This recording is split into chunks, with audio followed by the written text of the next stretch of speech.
meditation, is through reading my Bible because it has a lot of good words in there, especially the book of Ecclesiastes when it talks about there's a time for everything in Ecclesiastes chapter 6 and in 1 Corinthians chapter 13 where it talks about, I think, the spirits of encouragement and leadership. I could be wrong, or love. I forget which chapter. It's in 1 Corinthians that talk about love, and then it talks about certain spirits and things like that. And I began to learn that if I want to know what type of spirit I had according to the Bible, that God has blessed me with so that I can grow and develop and adapt in Him, I had to spend more time in the Word, more time in prayer, and just getting to know Him. And this is the road that I've chosen to take for myself, but as well, the road I've chosen to take is learning to train my children. And I haven't always been good at this. There was a time when my little babies, when they were maybe, I say, 1 and 3 years old, was running wild because I had so much going on in my life, and I just had a hard time training them and disciplining them. And those of you who are on your own and totally have no one else, you understand what I'm saying. It gets hard, it gets tough, you're always working. Sometimes you're having 2 jobs, 3 jobs. You can hardly ever see your children, and then you begin to realize, oh, my goodness, no one's really training them. And this is how come I chose to take the time and train them. And when I say train, I mean what I had to learn to do, is I began to pray over them. If I had the infilling of the Holy Spirit, I pray over them in the Spirit.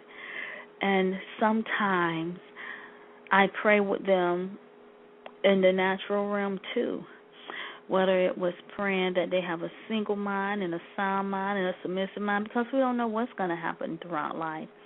And I still do that. And sometimes we take walks. What I do is I get off of work, I pick one up early at school, leave the other one at daycare, and we go get ice cream. I'll teach them, work on their individual character and personalities, because they each have individual characters and personalities even though they come from the same home. And I might say something that's specific, gearedly toward their character. And then I might take the other one the next day and do the same thing with them, or maybe take them to the museum somewhere, wherever I knew that their liking was.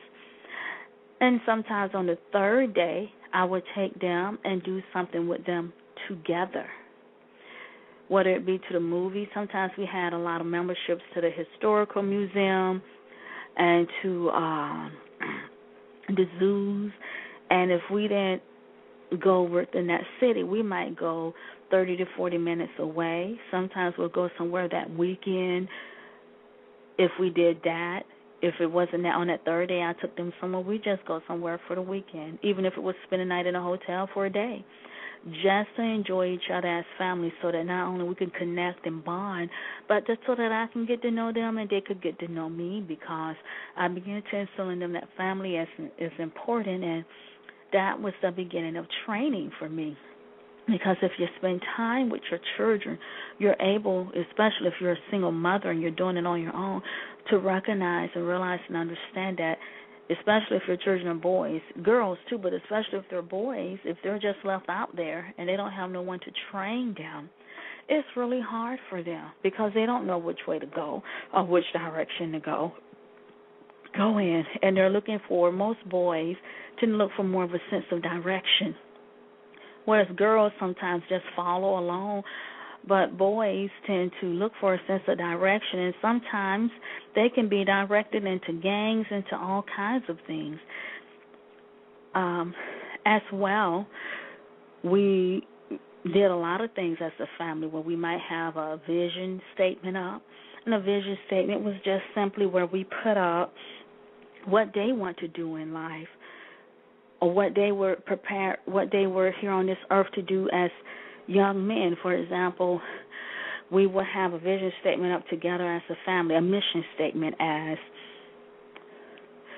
we are going to have a sound mind, a single mind in this home, and it was up to me to teach them how to have one, and we're going to walk in unity and peace together, because when you can have unity in your home and peace in your home, it cuts out more on the confusion. It's easier to train them. And then we each had our own vision statements, because I began to realize they're different. So I didn't make them instill my beliefs on them in any type of way. I told them why, if we believed a certain way as far as values, morals, and characters, why. But as far as trying to make them do it, I didn't. I simply had to explain to them why it was important and how they need to stay out of trouble and how they didn't want to get in trouble with anyone else or hurt anyone else. And things begin to work out, but it takes time, because sometimes, as you know, children, especially boys, can be rebellious from time to time. But I firmly believe if they have that love and that peace and that understanding there and that connection, even if it's just that one person that's there, it's much easier on them. And you can instill their trust. They know that you're not out trying to hurt them when you say one thing and you do another.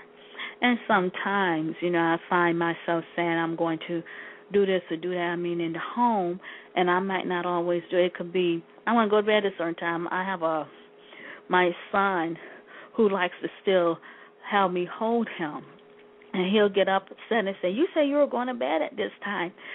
You lied." And I might say, "Well, no, I didn't lie. That was not my intent. I had maybe extra studies to do, or something wasn't working right, and I had to stay up later."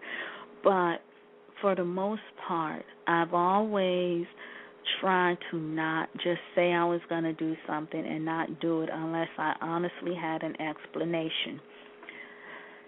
So that's just something, you may want to consider. Everybody makes mistakes. Nobody's perfect. I'm not perfect. I don't have a PhD or anything like that, even though I'm in graduate school. I read Judge Hatchett's book, and I haven't always gone by what she said, not because I didn't agree with what she said. I just had to.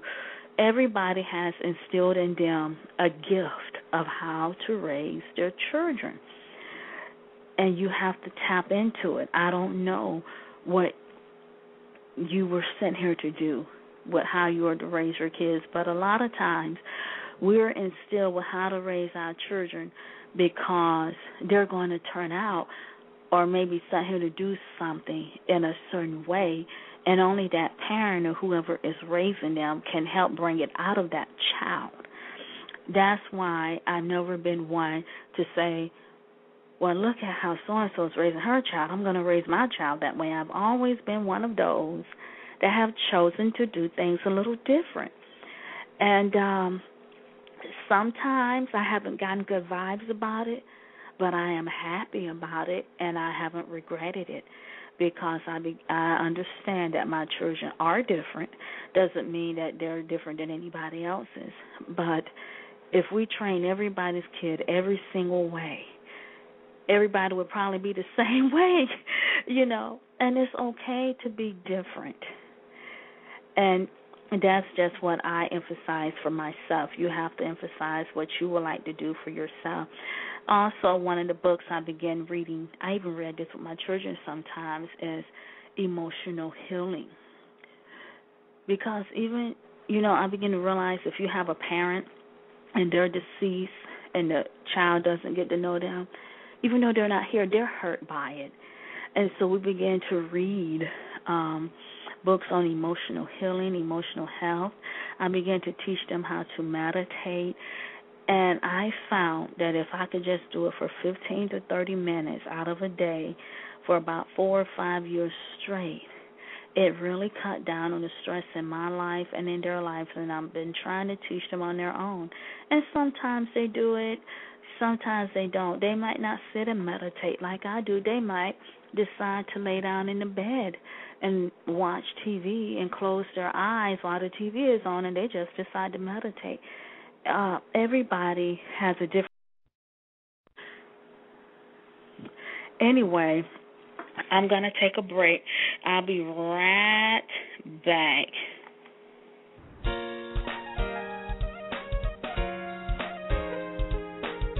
Bernice.